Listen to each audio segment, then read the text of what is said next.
Yo, what is up everyone? Hope all's going well for you. Welcome back to Get Jacked. Now today, we're continuing off here on official PvP. We're on Ragnarok, but we're starting out here in our Giga pen, the Giga breeding pen, the place where I've been spending most of my time. I've been having a great time, guys. Over the last week and a half, I've been imprinting these Gigas. They're like 2 days away from being done, and I gotta say, I love not sleeping for whole nights, just waking up on an alarm every 3.5 to 4 hours to imprint Gigas. It's honestly, I mean, for virtual animals, probably the best thing I've ever done. As you can tell, I'm having a blast imprinting these things. Just kidding. I'm being sarcastic. I'm never doing this again. No, I'll do it again, but I'm not going for a really, really high imprint. I'm going for like at least on each of these, I should get 95 to 100 on them, hopefully. I don't think I'm gonna get 100 just because on some of the raids and stuff that I've gone on, I just haven't been able to transfer back, you know, in certain situations. So I've missed a couple of them. Not too bad though. They're doing all right. So what we're gonna be doing today is I'm gonna be going over those questions that I asked you 2 days ago. I asked if you wanted to ask me any questions or anything, just post it in the comments. I've got those all together. We're going to go get some loot, do a bunch of random stuff, and I'll be answering those questions about myself and ARK just in general. So, I hope you enjoy. We'll get right to it. Alright, coming from the ice cave. See if we can get some decent loot in here. But the first question is going to be coming from Luke Maturo, and he asks, how do you get your levels on your crafting character and your tactic to getting loot when you start? So, loot when you start, you're definitely going to want to run the ice cave on Ragnarok. If you're on Ragnarok, run the ice cave, the beginning part, whenever you can. You'll get good BPs for long necks, all kinds of stuff. And if you actually are level for these kind of ones, you can go through this area pretty easily. If you watch my videos, you can actually transfer in, you know, an RG anything and get loot really easily in Ragnarok. Ragnarok's probably the best place to get loot. The airdrops also contain some of the Scorched Earth drops as well. So no one wants to start on Scorched Earth, but you can get better loot from the drops on Ragnarok. So definitely take that into consideration when doing a crafting character. I've personally got my crafting character all set up, and I'd recommend definitely having one because you want to be able to craft your own gear and much better. Like crafting it on my character, horrible. On my crafting character, so much better. But what I did is initially I just used that character to get through all the beginning stages of ARK, you know, setting up the base, all that stuff. He got to about level 85 or something like that just from that kind of stuff. And then after that, if you just pretty much make a new character in your base that you've crafted with your first character. So you've already got probably a grinder, fabricator, the basic stuff. And now once you're leveling up your new character, it is so much easier. You can probably get to 80 within 2 days if you try. Once you've got all your higher tier equipment, it's really only the levels from 80 to 100 that suck to get. And that's pretty much sitting in front of a grinder. So that's a little bit of a longer answer. But second question going to be coming from Zach Kirchhoff, and he asked how many people are in your tribe. And I actually got this so much, like through the comments, there's so many questions about this.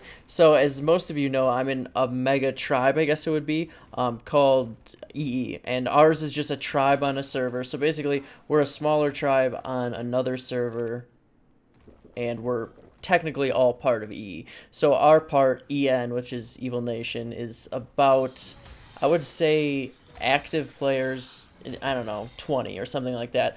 Pretty similar to like what I started out. I started out this series in a different tribe on a different Ragnarok server, and it was about the same probably as for active players and stuff. The difference with this tribe is it has a ton of people who can come in from all different servers and stuff if something was to happen, if that makes sense. So we're kind of like a larger tribe with maybe 20 to 30 active, really active people, and then we've got a whole backup of other people just in basically the tribe log and stuff. I think we even have maybe 90 people or something that are actually in the tribe, but you don't see them. I haven't seen many of them because they all like play on their own servers and stuff. So the next question is going to be coming from the Wolf Knight, and yes, why do you play on official? And I get this one a lot too. People just are like, why do you grind and why do you do that? And I know it's nice. It sounds good to go and play on like unofficial boosted rates and stuff like that, where it's like, yes, I could get 3 Pteranodons in the time, where you got 1 unofficial. But it's I don't know. There's something about it. It's a 3 Pteranodons. Yeah, that's nice, but I'd much rather have 1 Pteranodon that I really care about. I don't know if that makes sense. Usually, if you've got a lot more stuff, you tend to not care, and it's not as special. Like when you tame, like when I tame, like I guess a 150, like the 145 Megalani or something. Like holy crap, I'm never doing that again. But it's awesome. Whereas it's not as rewarding on unofficial servers or something like that. It's hard to explain, but definitely if you play unofficial a lot, you kind of see it's hard to go to unofficial afterwards.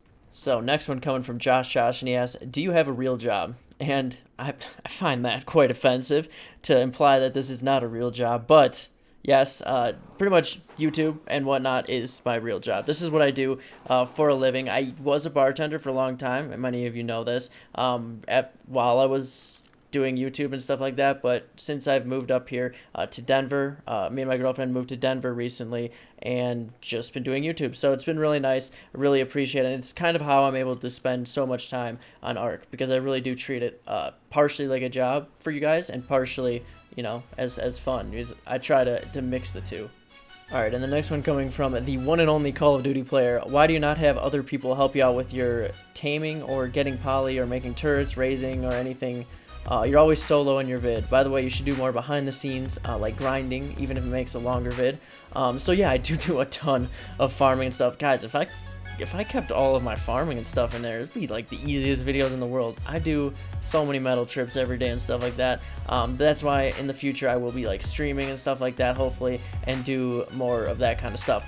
But as for the first part, I mostly do a lot of things solo, taming, getting polymer, doing some of the resource gathering stuff. Just because a lot of people like the solo stuff. I get in the comments all the time people asking for like solo stuff. They want to just see a series of me going solo, and that's what I did for the first series that I did on the first big series that I did on the channel, I gotta say, and that was the solo survival one. It was really fun.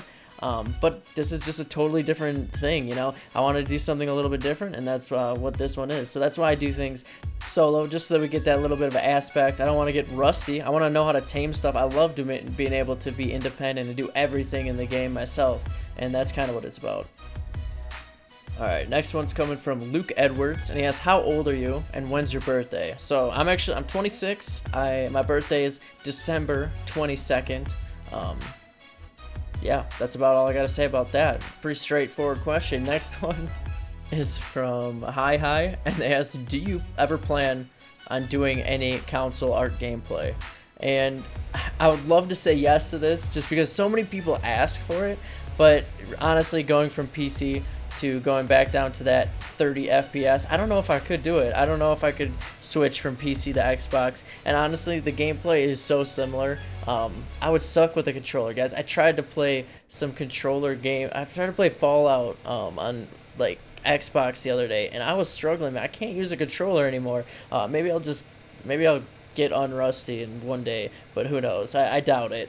Anyway, next one comes from Tiny Army, and that's, how long do you usually play a day? So every day I play at least, okay, so when I get up in the morning, I play, I would say 7 hours, about 7 hours. Is that about right? Yeah, something like that. So between 5 and 7 hours when I get up. And then I do a few things, edit the video, have it rendering and stuff like that. And then I would say 6 more hours at night before I go to bed. So that's usually how it turns out. So maybe I would say between 11 and 13 hours a day. That's pretty much how it works. You'll see, I think I answer later how many hours I have in the game, and it'll probably make more sense. So this one comes from Connor Black, and he asks, do you miss being the tribe leader like on the island, or do you enjoy being a member of a mega tribe? Also, okay, that's just, thank you, I appreciate it. Anyway, as for being a tribe leader, I liked being a tribe leader to an extent, but when I moved to the new servers, I was still a leader in the tribe, one of the top people in it when we put it together, and I just didn't like it. I'm gonna be honest, it was so much stuff concerning drama and stuff like that. When I started out ARK, I was solo by myself, so I wasn't really used to all the ARK drama, all the different stuff with tribes and just all those problems and stuff. So I just didn't like the leadership role. I like going out and doing just random stuff. You see what I do in my video. I do a bunch of random stuff in a day. I log in and do that, and I don't like having to do the role of leader, tell people what to do, figure out stuff in the tribe and whatnot. It's just not fun.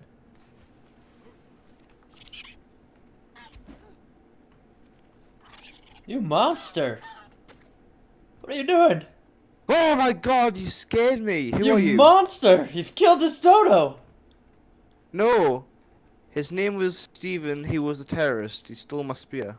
Oh, alright. Well, then I suppose you deserved it.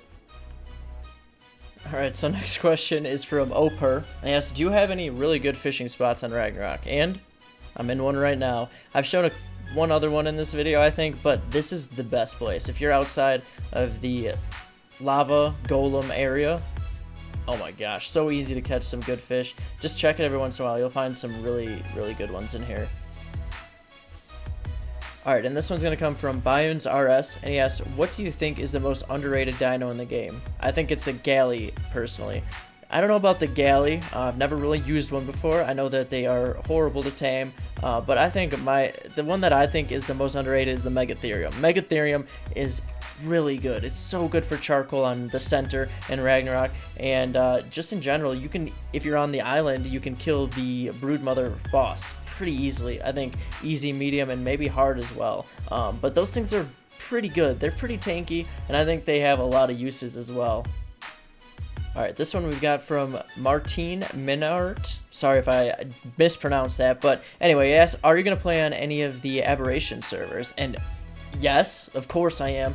In some of the videos I actually talked about breeding up those Megalania, and just so you guys know, I'm going to be taking one of those to Aberration if I can, because evidently there's no flyers allowed on Aberration, so I think Thylacleos and Megalania might actually make the comeback there. I don't know, we'll see. I think it's going to be a fun map, or it just might be something to, you know, change up the pace of things a little bit.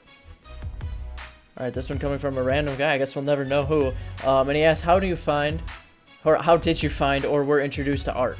Also, have you ever gotten a dodo mutation? For the second one, no. I've never bred a dodo in my entire life, and I was introduced to ARK just because it was the next survival game that came out. Really, I played Reign of Kings, because that was like a big survival game back in the day, and I got really sick of that right when ARK was coming out, so it was perfect. Everybody kind of transferred over to that, so that was where I got that kind of idea to move on to ARK. But the last one, coming from Billy Rust, and I don't even know why he's asking this question, because everybody knows the answer. So that's where we're going to stop for today, guys. If you like this video, definitely hit that thumbs up and or subscribe to the channel if you haven't already. We'll do more of these in the future if you really do like it.